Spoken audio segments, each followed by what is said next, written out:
So every zodiac sign and every planet and every house has got like a healthy expression and a distorted expression. And so first of all, just learning your natal chart will help you see your archetypal characteristics and then what they look like distorted and what they look like embodied.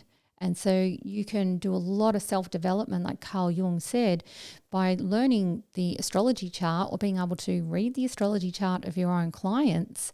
You can knock off the first 4 years of psychotherapy. Wow. Which can often be the hardest because you've got to get through all the blocks.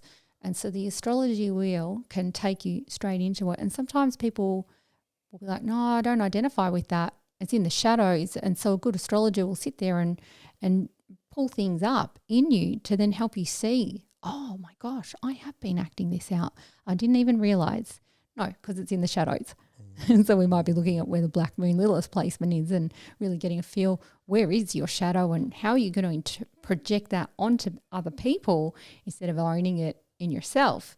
And so we can learn that about ourselves first and foremost, but then we can help in relationships, synastry, and the composite charts of relationships to help see where we're going to be compatible and where we're going to have challenges.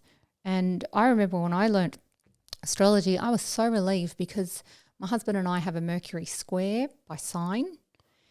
And before I saw our charts together, I was kind of like, oh, everything's really good. But sometimes it's like I'm talking Russian and he's talking Cantonese. And I'm not sure about this. And when I saw that in the astrology chart, that we had a Mercury square, his Mercury is in Aquarius and my Mercury is in Taurus. Oh, well, we are perceiving through a totally different lens and we are going to communicate through the lens of perception. That's what Mercury is.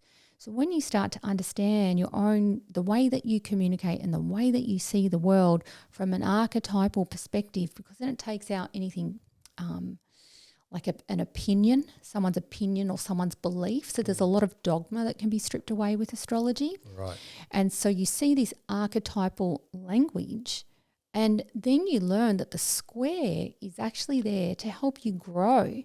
So now, a Taurian can have a very fixed and, Taurian wants security. So the lens that they're looking through is, am I going to feel safe and secure in this? Is there any threat to my possessions or to my value system? And if there is, Taurian can really dig its heels in. And so is not very mutable or flexible in that way because they've got to get past that initial feeling of losing the stability of the ground that they stand on. Where an Aquarius is really higher mind. And Mercury in Aquarius, they've got lots of ideas and they want to explore all the ideas before embodying something. Where a Taurian will hear, oh my gosh, you're just changing your mind all the time and can't give the space for all of the ideas that need to be heard and land and then for something to percolate. And then the Taurian can run with that and go, yeah, I've got that now. Now we can embody it on this earthly landscape. And so once I realized the square, I knew that my husband could show me a perspective I didn't have access to. Right. And I knew I just had to let my Taurian energy just take a breath and see his perspective and then see mine. And then I could also give my husband this grounding with his ideas because otherwise there's so many ideas coming through. Yeah, you can implement them. Yeah, so the Taurian can embody the idea and can make it practical. Like, okay, is that idea practical? Can we do something with it? So once I realised I didn't need to do something with every idea he was having, I could wait and then say, well, this is the idea that we can run with.